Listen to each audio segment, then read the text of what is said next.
Estás a punto de escuchar Híbrida por la Mechuda, un espacio inclusivo donde vamos a hablar todo lo que la Iglesia debería estar discutiendo y replanteándose hoy en día, pero no lo hace. Acá vas a escuchar las voces e historias que generalmente no son escuchadas en espacios cristianos, pero necesitan serlo. Comencemos.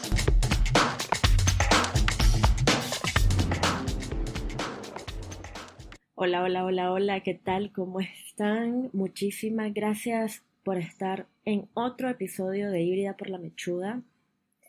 La verdad es que estoy explotado, estoy muy agradecida, siempre lo voy a decir con la gente que me escribe, que me comenta, que me da sugerencias y que me da ánimos. Así que si sos uno de esos, una de esas, muchas gracias y solo con el hecho de que estés escuchando también, muchas gracias.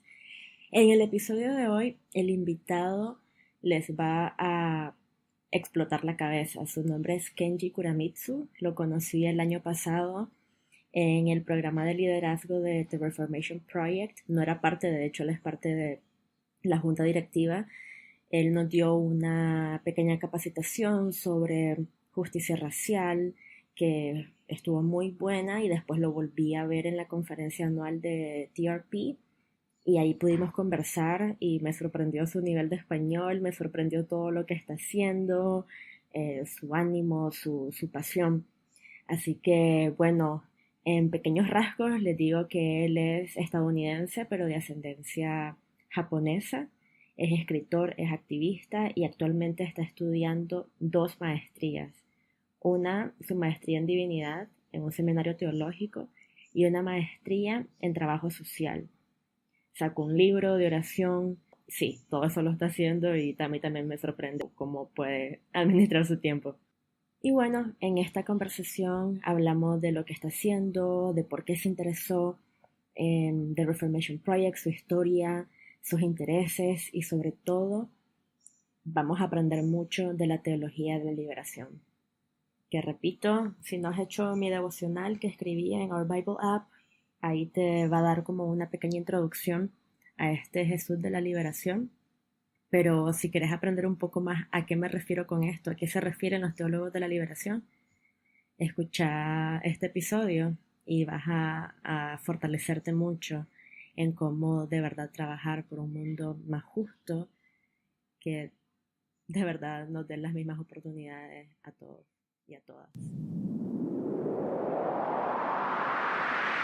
Kenji, muchísimas gracias por estar acá. Estoy muy emocionada de que estés en esta conversación. Si soy muy sincera, lo primero que me impresionó de conocerte en Orlando, que ya te había visto en Chicago, pero en Orlando fue que hablamos, no fue tu currículum o tu trayectoria o incluso todo lo que has hecho, el libro que escribiste, sino tu español, que es bastante bueno. Me impresionó muchísimo tu español, porque yo te comentaba que generalmente el extranjero que su idioma principal es el inglés, generalmente lo habla así, el español. Y habla el español de esta forma y habla así. De una manera muy rústica, muy sí. sincera. Sí, así, entonces, ¿no? Sí. Pero Lo estudiaste, ¿no? ¿Por qué te llamó la atención y por qué decidiste estudiar el idioma? Y quiero decir también que gracias por la oportunidad de hablar contigo hoy. Y si me equivoco con mis palabras, sé que mi lengua a veces falta, como no, pero gracias por tu paciencia. Para nada, es muy bueno, en serio. En Florida todos tenemos acentos en otros idiomas. Gracias por la invitación. Sí, estudié español en colegio cuando yo tenía como 14 hasta, no sé, desde 14 estudié español. Y también lo estudié en Cuba y en Cuba por solo 4 semanas, pero mis amigos Latinx o latinos aquí en los Estados Unidos me han ayudado a hablar y practicar. Pero quiero mejorar también y conectar más, en una manera más auténtica con amigos y compañeros en mi trabajo y en trabajo clínico también. Sí. Bueno, cuando querrás practicar No hay ningún problema, aquí estoy y espero pronto presentarte a más personas que tengan esa pasión de justicia social y también inclusión LGBTIQ aquí en Latinoamérica. Y así practicamos todos. Wow, estoy emocionado. Gracias por la conversación hoy. Sí. Contame un poco de vos. ¿Cómo podrías resumir un poco tus pasiones, tu vida, tu trabajo en 30 segundos? Ok, 30 segundos. Un minuto entonces, no sé. Un minuto. Okay. Puedo trabajar más en un minuto. En español mi cerebro y mis palabras son un poco más lentas, hay que acostumbrar un poco más. Yo nací cerca de Chicago, en el pueblo de Evanston, donde vine el año pasado para el Cohort Habla. Pero yo crecí en la iglesia católica, ahora soy episcopal, pero en mis años jóvenes participé mucho en iglesias evangélicas y en una comunidad evangélica. A ver, ¿qué puedo decir? Estudio ahora teología y trabajo social en la Universidad de Chicago y en el seminario McCormick aquí en Chicago. Y tengo un interés. ¿Al mismo tiempo? Sí, al mismo tiempo. Wow. Ha sido un programa de 4 años y voy a cumplirlo en junio de este año. Uh-huh. Tengo un interés en la historia japonesa, americana y teologías de liberación y teorías psicodinámicas de trabajo clínico, como en mis estudios de trabajo social. También trabajo aquí en Chicago como un capellán en un hospital aquí en Chicago. O sea, básicamente sos la persona más ocupada que he conocido en mi vida. Así que... No, porque... O sea, ¿qué haces para divertirte? O sea, te divierte tu trabajo, claramente, pero en tus tiempos libres, ¿qué haces? Sí, me encanta leer y escribir también. Me encantan las palabras y el poder de la palabra, de las palabras en nuestras historias y todo esto. Así que me encanta leer artículos, novelas. También uso Netflix demasiado y quiero hacer más cosas físicas, como quiero involucrar mi cuerpo más, quiero hacer ejercicios y todo esto, pero en el internet realmente no salgo de mi casa, escribo, leo, hago mi trabajo, voy a mi trabajo y ya. Buenísimo. Sí, definitivamente estoy muy impresionada. Es como yo apenas estoy comenzando a estudiar ciencias bíblicas en la única universidad de teología de Latinoamérica que acepta a cristianos LGBTIQ. Wow. Es literalmente, sí, la única. Entonces es a distancia porque es en Costa Rica y acá en Argentina claramente hay seminarios y hay universidades, pero si sos abiertamente LGBTIQ no te aceptan. Entonces una de las cosas que pues me impresionas porque haces este trabajo como estudiante, como profesora, como creadora de recursos y de videos y de este podcast. Tú estás, imagino, ocupada con todas estas categorías de cosas. Sí, por eso te digo de que todavía vos estudiando 2 cosas al mismo tiempo y trabajando y aparte, no, es como, sí. Wow. Necesito saber cómo le haces para organizarte, cuáles son tus tips de organización. Puedo hacer un episodio de podcast solo para eso, creo. Sí. Decime, ¿qué sucedió en tu vida o cómo comenzó el interés por todo lo que es la justicia racial y todo esto de teorías anticolonialistas y... Sí, una buena pregunta. Sí. Pues yo crecí cerca de Chicago, en un suburbio al noroeste de la ciudad, y había una comunidad muy blanca. Había pocas familias japonesas, de color, asiáticas, latinas, negras. No habían mucho. Y durante mi educación yo diría que aprendí y creí en el mundo de los Estados Unidos como un país postracial, una mentira. la ficción de que en el movimiento de los civil rights en los años 60, los derechos humanos, civiles, no sé, que conquistaron el racismo y que terminó la opresión. Cuando llegué a mi universidad, yo empecé a preguntar un poco más si estas ideas tenían razón. También en este tiempo conecté más con la historia de mi familia, de mi pueblo aquí en Estados Unidos. La historia de la encarcelación de los norteamericanos japoneses durante la Guerra Segunda Mundial. Este fue un periodo de historia muy oscuro, muy doloroso. Como lo siento, como debería decir como la mayoría de la historia estadounidense, creo yo. Sí, esto. No podemos hablar de un periodo de historia sin como dijiste, opresión. Dije oscuridad, pero blanquismo quizás sería una mejor palabra para describirla. Pero lo que pasó a nuestras familias en los campos de concentración durante la guerra y cómo tenían que mudar a Chicago y a otras ciudades afuera de la costa oeste de California, de Hawaii.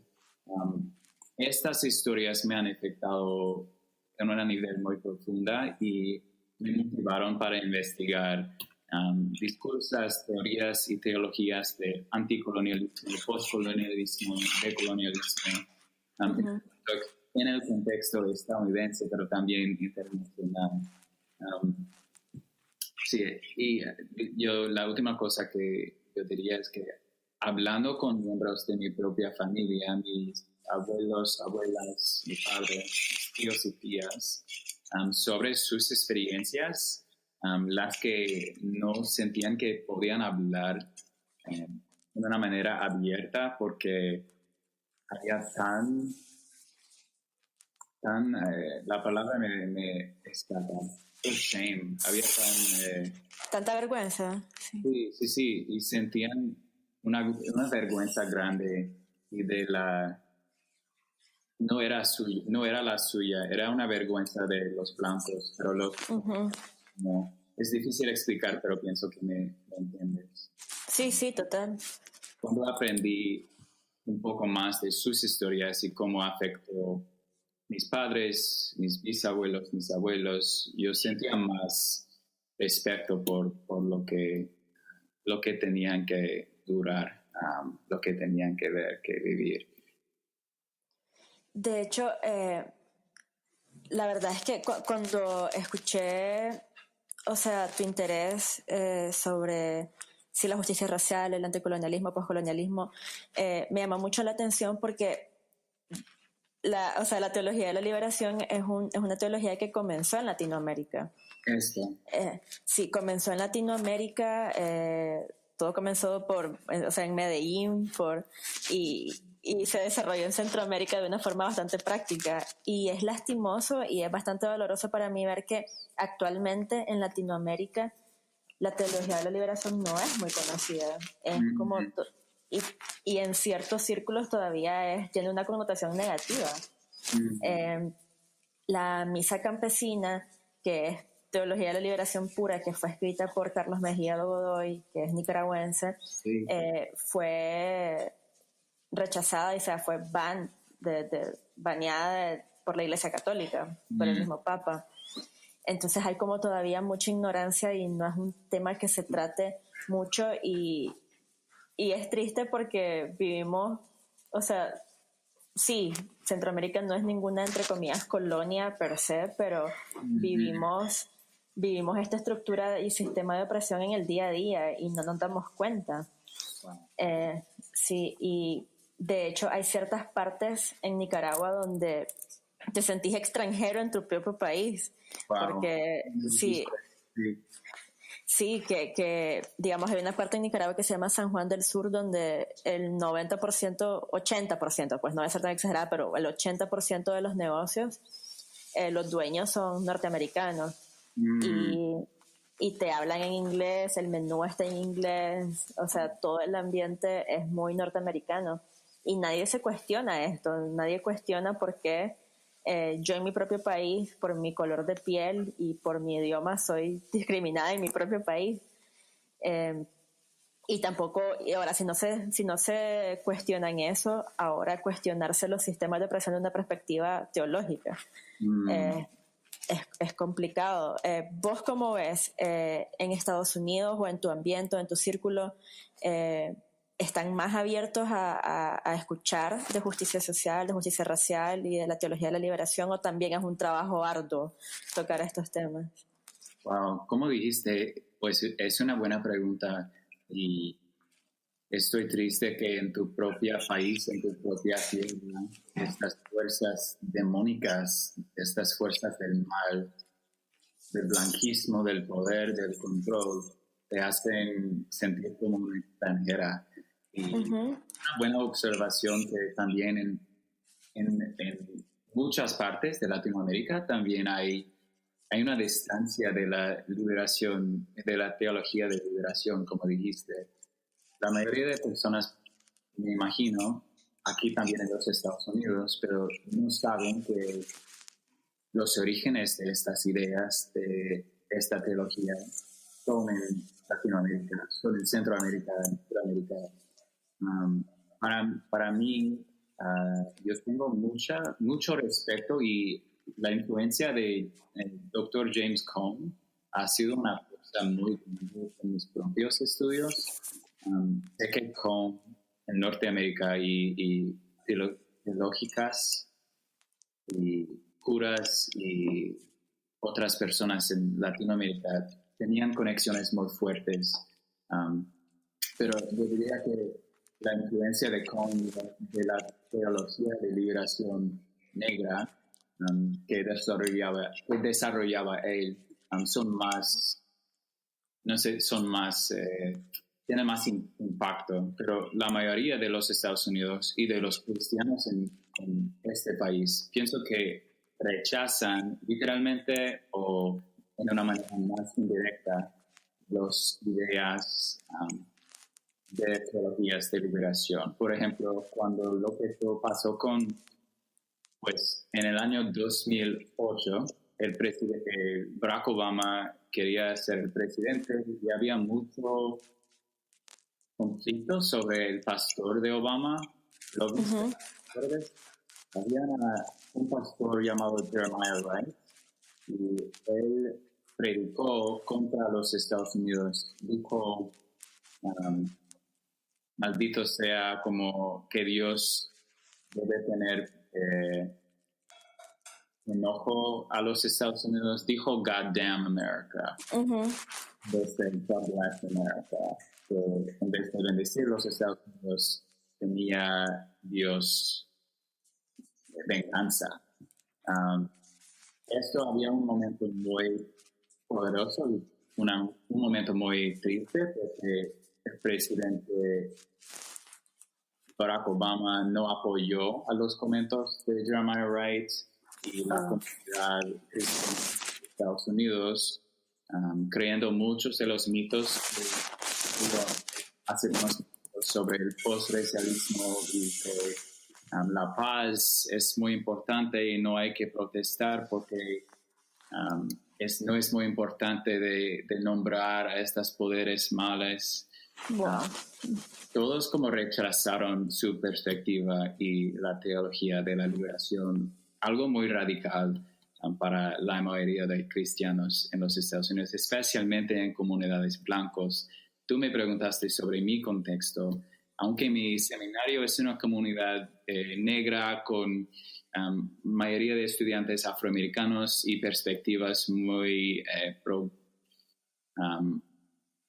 a veces radical o progresivas. Sí, progresivas. Mi contexto en la iglesia denominacional es la iglesia episcopal, una iglesia muy blanca, muy rica y con una historia muy oscura, o digo muy blanca. Sí.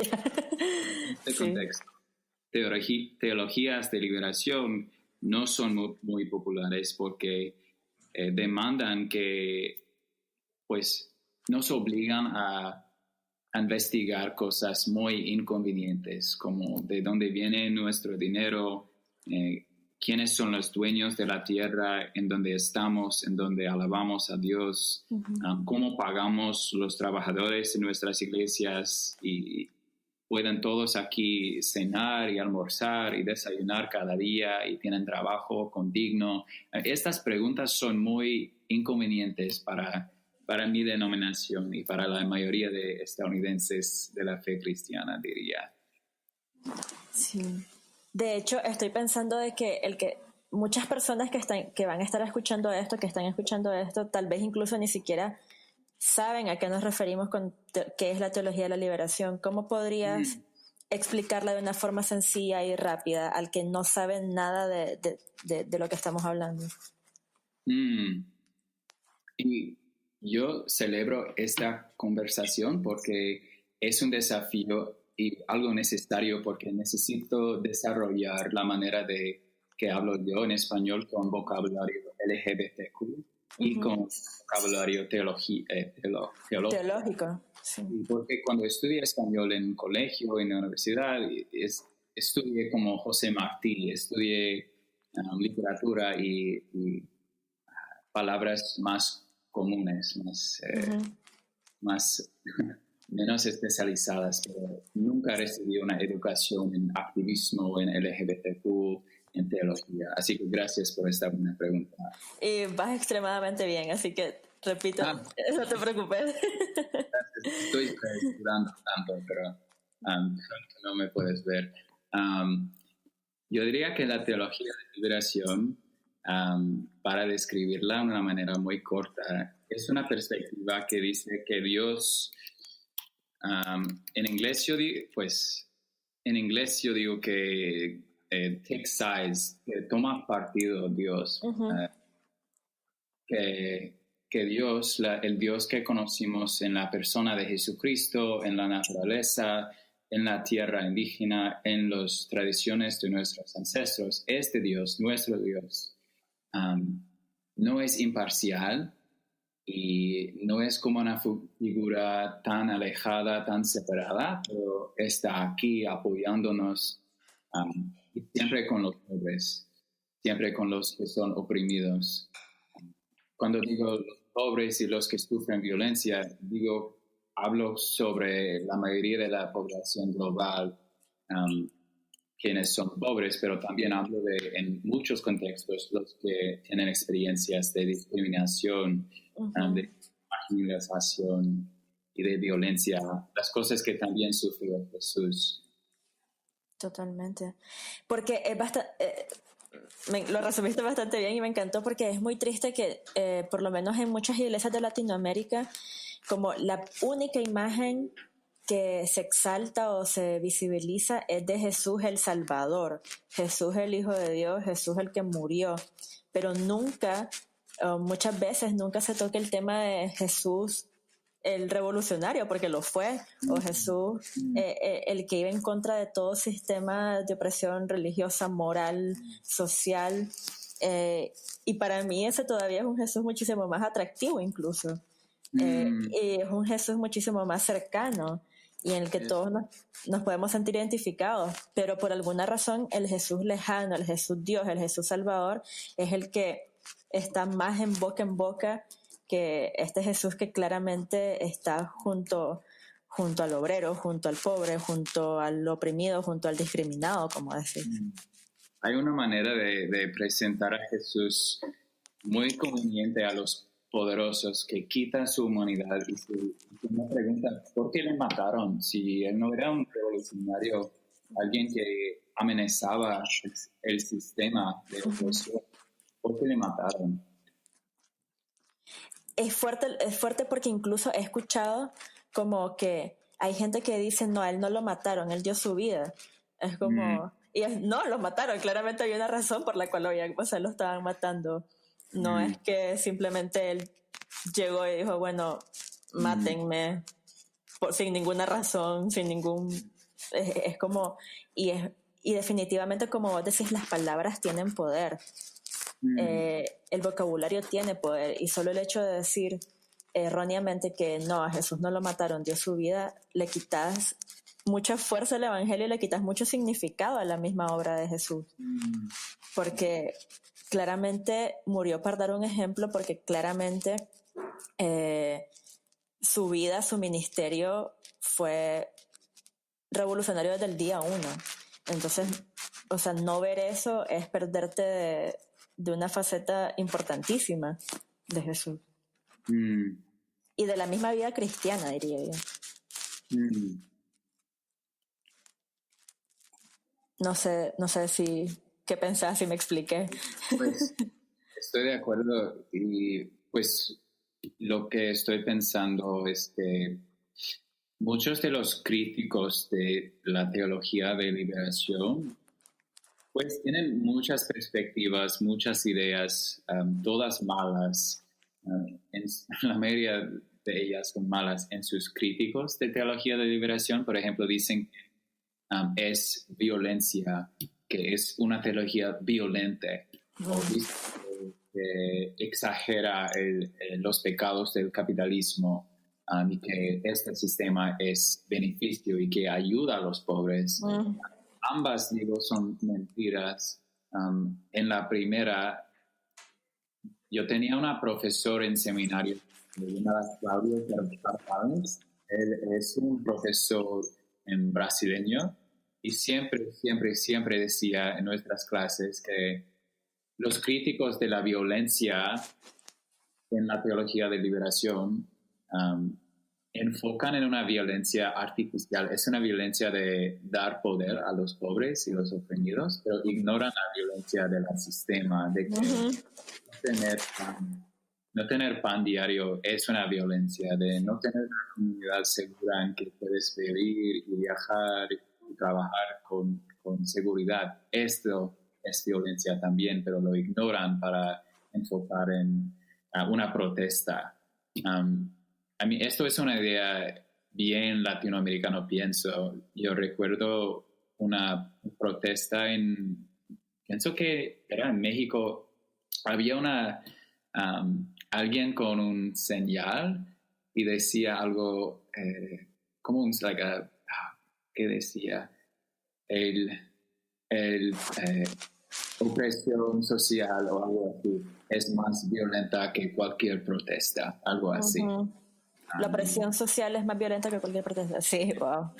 Sí. Esta idea, pienso que es una idea muy cerca a la teología de liberación, una idea muy íntima. Sí, wow. Totalmente. Y es como frustrante.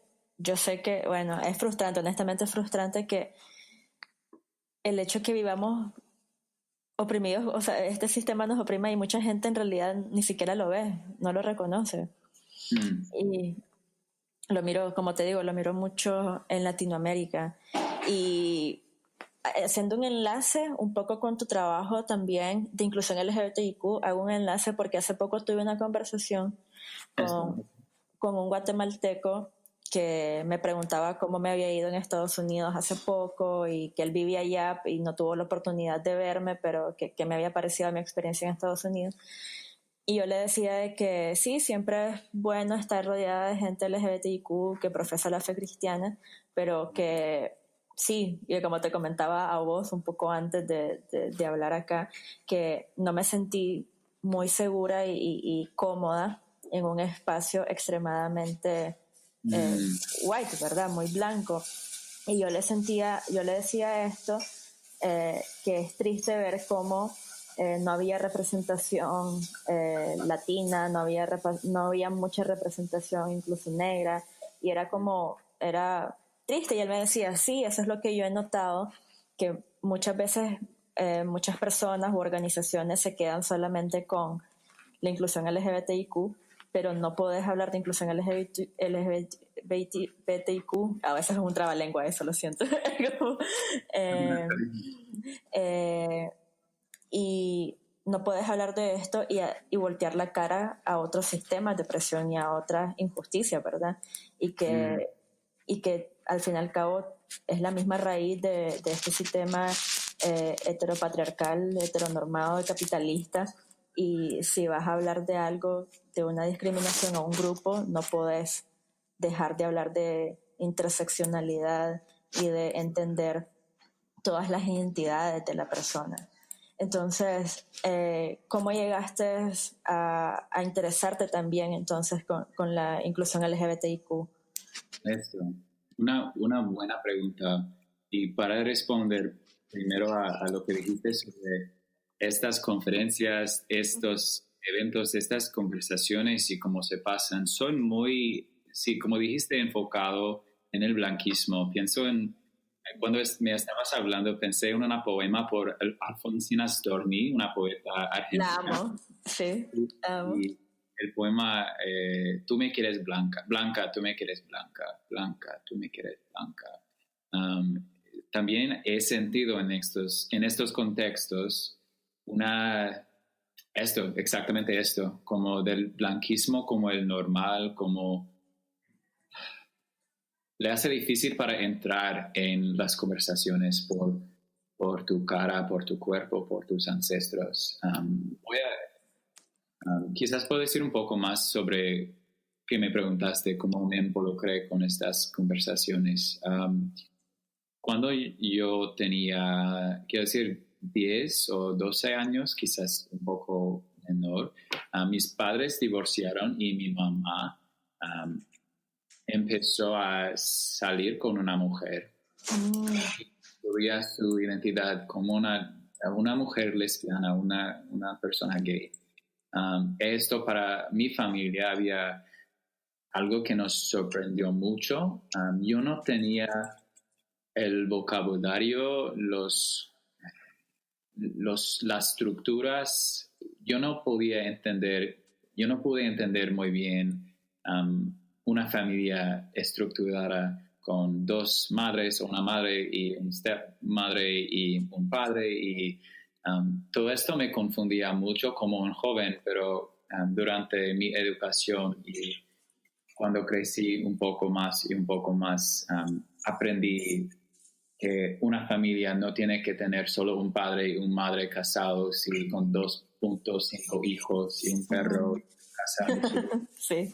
Creo que la idea de la familia, de la sexualidad, del ser hombre, ser varón o ser mujer que me dio mi iglesia, estas ideas fueron imperfectas, falsas de una manera.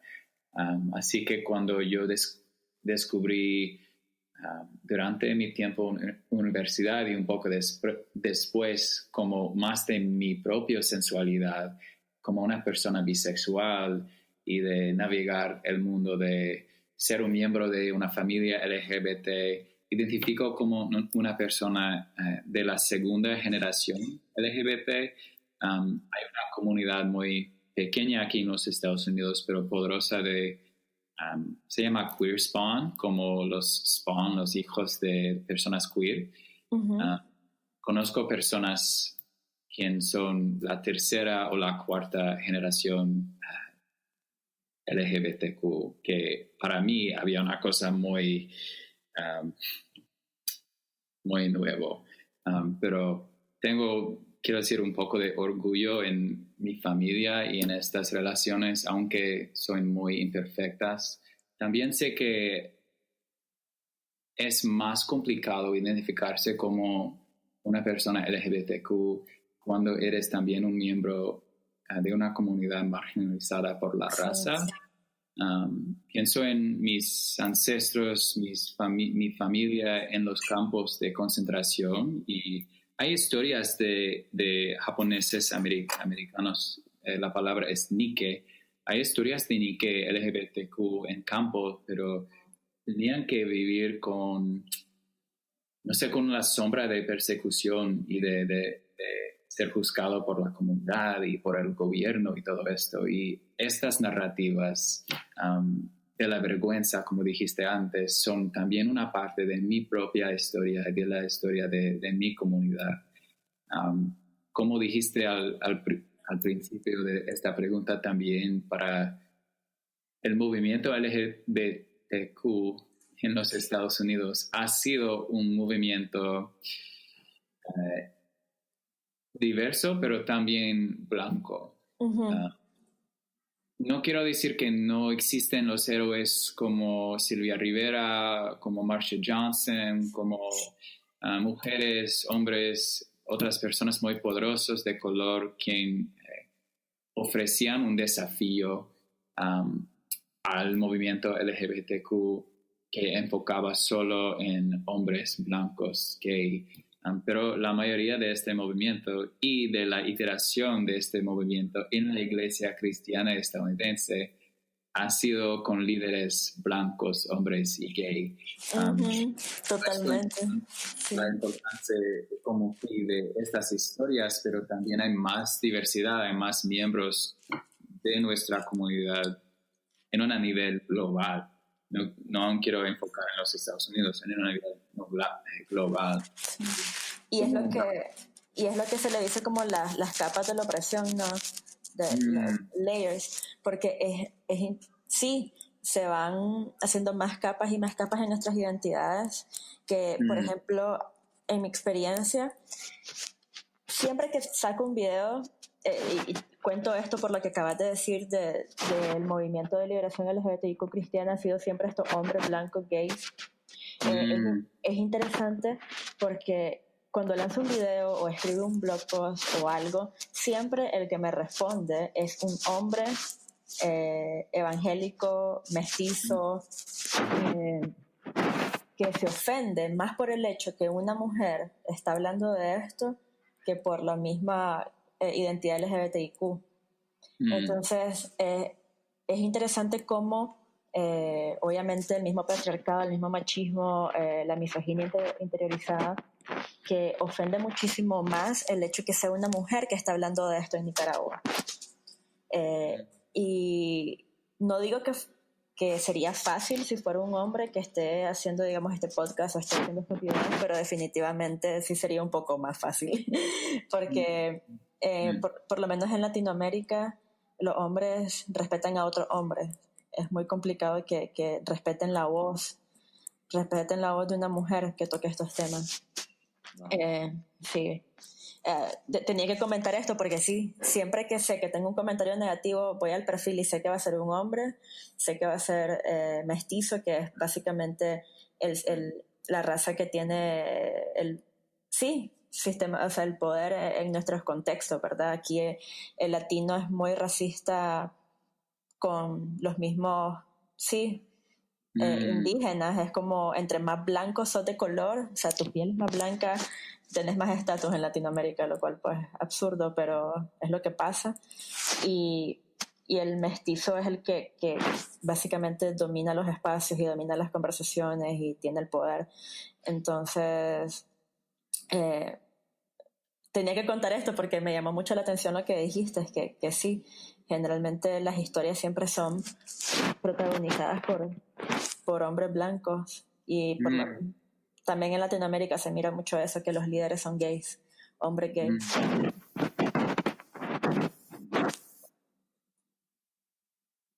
Qué interesante. Wow, estoy pensando en un amigo, un compañero en mi seminario aquí, él es puertorriqueño y gay, y siempre me habla sobre la economía racial en su país o en su tierra, Puerto Rico, y la distinción entre el mestizaje y la mulatez y como has dicho, pues la economía, la jerarquía racial que realmente niega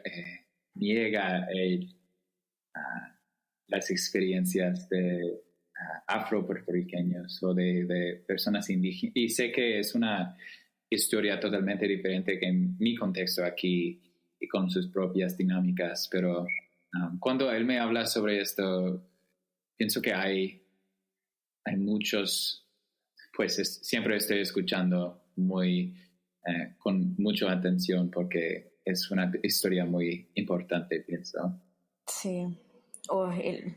La historia puertorriqueña es, bueno, son una colonia hoy en día. Sí, sí. ¿Has podido ir a Puerto Rico? Yo fui hace unos 2 años y me encantó. La isla es espectacular.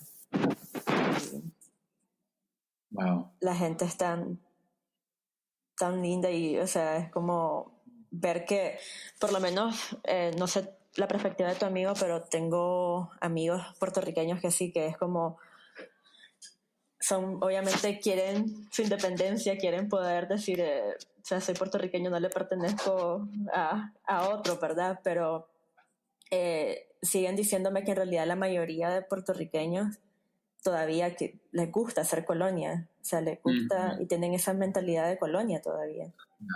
Y no sé si es que la gente no sé, es interesante la psicología de esto, como tal vez te sentís más cómodo así, no sé. Yo tengo mucho interés en la psicología y, como dijiste, la psicología de personas colonizadas, conquistadas. Mi papá nació en Hawái y mis abuelos crecieron en Hawái. Mudaron a Chicago después de la guerra para unir con la familia, quienes fueron mandados a Chicago por los campos. Pero en Hawái, una colonia también, con un estatus diferente que Puerto Rico por ser un estado oficial, pero el nivel de apoyo para independencia y para el movimiento de independencia de Hawái y de la persona y de la comunidad indígena allá no es tan alto, pues está aumentando, pero como Franz Fanon, escribiendo como una psiquiátrica en una isla colonizada, conquistada por los franceses, ¿qué pasa a los psicológicos, a los cerebros, digo, de una gente indígena, una gente ocupada? Estas preguntas son muy importantes hoy en día para comunidades de color en los Estados Unidos. Pienso en W.E.B. Du Bois, W.E.B. Du Bois, quien escribía sobre un beneficio psicológico, decía un psychological wage, como dinero psicológico que recibe a los blancos por creer en su blanquismo. Y siempre pienso en las víctimas de esos sistemas son los que tienen que creer en su mal, en su inferioridad, en su estatus menor y peor que el normal y que los blancos. Y como dijiste, estas dinámicas están presentes en la conversación con la iglesia y la inclusión de personas LGBTQ.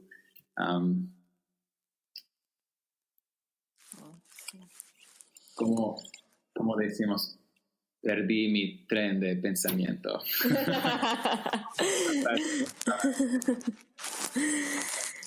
No entiendo. La verdad es que es como mucha información y es tan relevante y como quisiera poder hablar con vos como por 3 horas seguidas de este tema. y sí, sobre todo no voy a decir sobre todo, obviamente hay estas conversaciones hay que tenerlas en todos lados, pero es bastante frustrante como, digamos, yo voy a Norteamérica o hablo con otros amigos y miro de que están más interesados en estas pláticas que otros latinoamericanos. Y sí, eso definitivamente, como vos decías, la psicología detrás de eso es como, wow, es muy, muy, muy interesante. Carla, la última cosa que yo diría en este sujeto es que quizás en teoría de Edward Said, un escritor palestino y estadounidense, su idea de orientalismo históricamente ha sido aplicado a Asia y al Medio Oeste, pero también probablemente será muy útil en hablando de cómo los Estados Unidos actúa contra América, como esto de superioridad, control, extracción. Orientalismo, me imagino, sería un concepto muy útil para teologías. Orientalismo. ¿Cómo decías que se llama el autor? Se llama Edward Said y describe como el oeste siempre ha pensado en el este como una población, una región más de inferioridad, claro, y de feminismo, no quiero decir feminismo, pero feminidad. Feminidad, sí. Y una tierra y una gente abierta al conquisto. Pero también es la historia, como tú sabes, de Latinoamérica y de relaciones modernas sobre los Estados Unidos, imagino, y Centroamérica y Sudamérica. Definitivamente lo voy a leer, y el que está escuchando también los motivo a leerlo, porque son temas, no podés vivir tu presente ni saber tu futuro sin saber nuestro pasado, sin saber los sistemas que nos rigen, nos dominan. De hecho, hace poco estaba hablando con mi novia y me decía como es impresionante cómo nunca has sido como dueño de tu vida, de tu futuro, porque siempre está este sistema, estas estructuras que no te deja ser, que en realidad sentís que estás viviendo, sentís que sos libre, sentís que tomas tus propias decisiones, pero no es tan así, no es así para nada. Así que, bueno, agradezco muchísimo esta conversación, Kenji. Muchísimas gracias por estar acá y por hablar de este tema tan importante y de contarnos de tu historia, de tu vida y de todo el trabajo que estás haciendo. Tenés un libro también, ¿verdad? Que de hecho quedé pendiente de que me lo firmaras en Orlando. Sí. Sí, tengo un libro de oraciones. De oraciones, sí. Para protestar y para devoción, para estudio, y para orar, se llama el Book of Uncommon Prayer, como oraciones para el movimiento de Black Lives. Y me encanta porque de hecho casi nunca relacionamos la oración con la protesta, de hecho. Sí, pues en el contexto estadounidense lo separamos, y son las derechistas quienes son los dueños de oración en contextos públicos, pero no tiene que estar así. Y yo creo que la oración y rezar pueden ser cosas de resistencia de esta del imperio. Sí, totalmente. Siento que sí, hay como que reclaim, como que reclamar totalmente la oración.